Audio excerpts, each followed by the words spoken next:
एक बार एक कवि हुआ करता था। उसकी माली हालत इतनी खराब हुई कि घर में खाने के लाले पड़ गए। इसी कारण उसने महल में जाकर राजा से मदद मांगने का फैसला किया।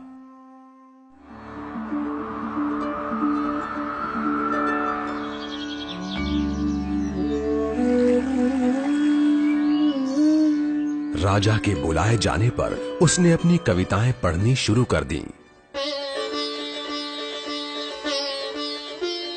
वाह वाह वाह वाह वाह वाह।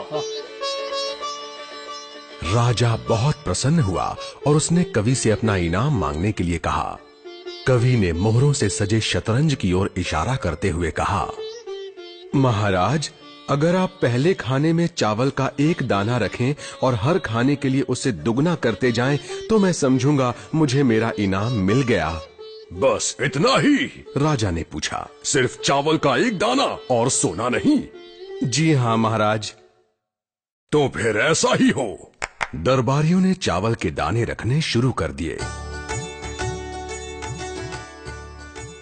पहले खाने में 1, दूसरे में 2, तीसरे में 4, चौथे में 8।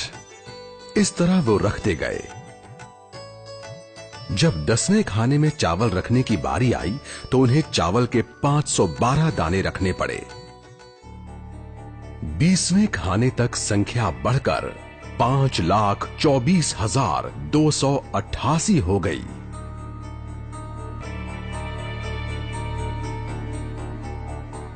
आधे हिस्से तक आते आते 32वें खाने में चावल के दानों की गिनती 214,74,83,648 हो गई।